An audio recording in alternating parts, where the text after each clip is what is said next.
Back to the charts with Big Boss Crypto, bringing a new day trading analysis on Bitcoin and on Chainlink. Today we're going to take a look at what Bitcoin has been doing the last couple of days, and also we have been forming our double top formation right now, and I'm confident to say that we will continue our moves to the downside.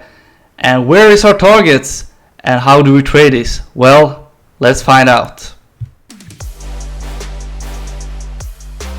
So let's take a look at Bitcoin first of all, because it is the biggest coin right now in the crypto world. So we are forming our double top formation, and for this to be validated we have to break the 20k area to continue our moves to the downside. Last time I told you that we had formed a double top, but I got a little bit ahead of myself because we moved to the downside quickly and recovered it quickly. Despite there was no news coming out that was bullish, we pumped to the outside, but we are now retracing again, and that's maybe because of the news coming up this week, because we have a lot of interesting news coming out. Today we had the Euro CPI, the inflation rate, and it came out higher than expected. So inflation is at, I don't know if it's at all-time highs, but it's significantly higher than expected in the Eurozone. And that means that the euro will drop and dollar will continue to the upside. But for Bitcoin, that's bad news, because a strong dollar indicates a slowing down of the Bitcoin move to the upside, because it has been pumping the last couple of days, but now it's retracing back to the lower side. We do have some volume candles to the downside, so Bitcoin might be doing something like this. Continue to retrace up to the 19.5k area, up to 20k again, and then continue lower down to 19.3.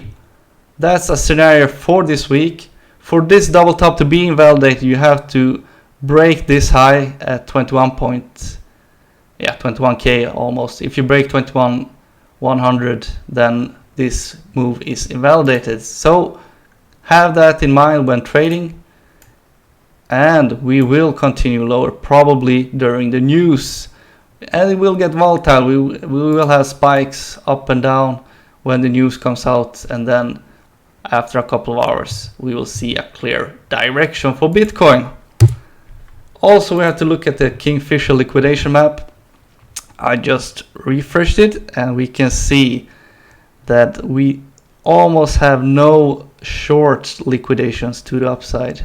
There's not a lot of money for the market maker to take to the upside.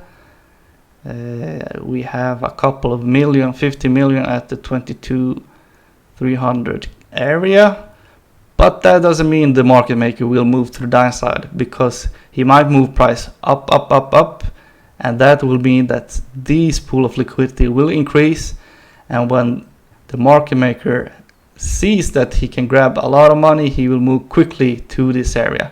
But you know, he has been pumping price the last couple of days, and I believe he will try to move to these zones and grab this liquidity, because if you can see here on the liquidation cluster, we have 70 million, 60 million, a lot of millions, probably $1 billion in this zone from 19.8k all the way down to 19k. There's $1 billion for the market maker to take and liquidate the longs that has been coming up this last couple of days. That's it for Bitcoin. Keep a close eye on this structure. So now let's head over to Chainlink, and it has been pumping nicely to the upside. A bit later than the other altcoins, especially Ethereum, that has been pumping quickly a couple of days before Chainlink pumped actually. So it's nice to see our favorite altcoin in the world, Chainlink, to pump to the upside and meeting our target I gave you last time at 8.350. I would say almost 352.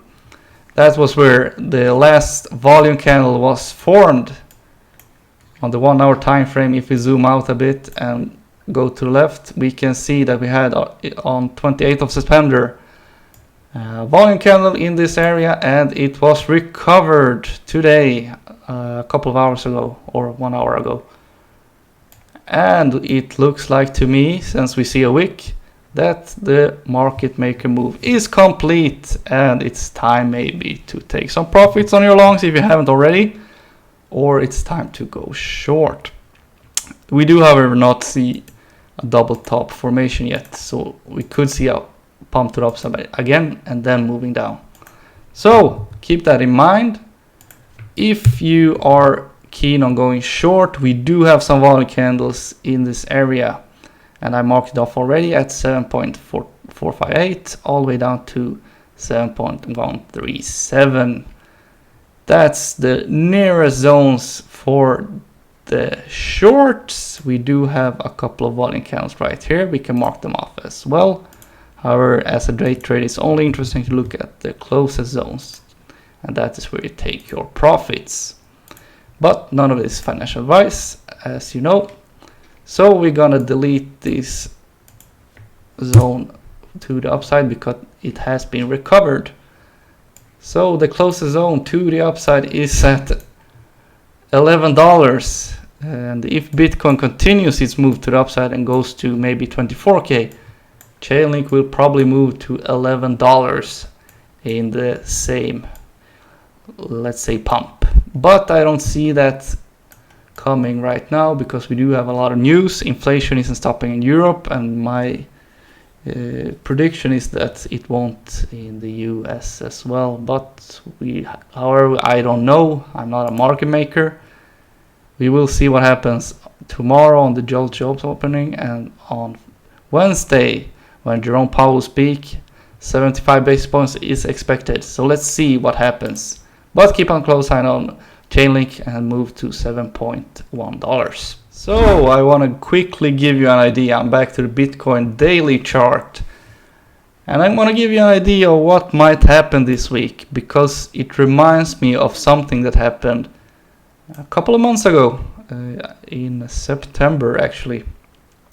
On the 9th of September we saw a quick pump to the upside, similar to the one we saw today, on Tuesday, and we continued to the upside all the way up to 22.800, and we moved quickly to the downside with a big red candle.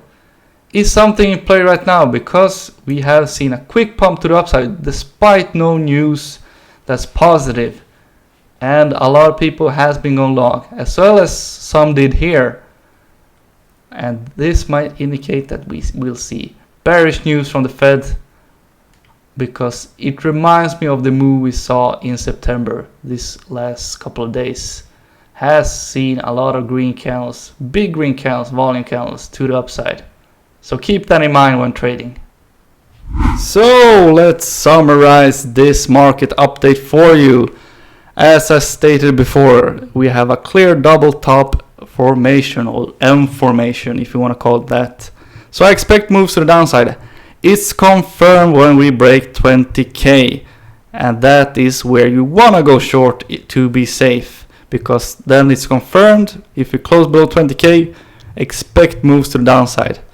Especially look at point number 2, which is a money grab at 19.5k for the market maker. If we break 20k, 90.5k is almost certain, because there's a lot of liquidity and a lot of people have been going long in this area, and they will get liquidated for sure if we break 19.5k. So keep that in mind. A lot of moon boys went long when they saw this big green candle to the upside, and you want to exploit that if you're a day trader. So keep that in mind. Also, point number 3, which is the most important one in my opinion, the Fed rate hike will come on Wednesday. 75 basis points is expected from the market. Anything above will bring Bitcoin down below 19k, I believe, because we don't see inflation stopping in Europe. We saw that today. We will see what US will show tomorrow with the JOLTS job openings. And also on Wednesday, the big news event will happen. So I suggest that you don't trade during the FOMC meeting, because it's super volatile. They will bring price up $1,000 up and then down the next seconds 2,000, and they will whack price up and down. So keep that in mind when trading on Wednesday. Just watch the show and wait until an hour after the FOMC meeting, and then you can place your trade. But none of this is financial advice. It's all for entertainment and educational purposes. Like and subscribe if you like this video. See you soon. Big Boss out.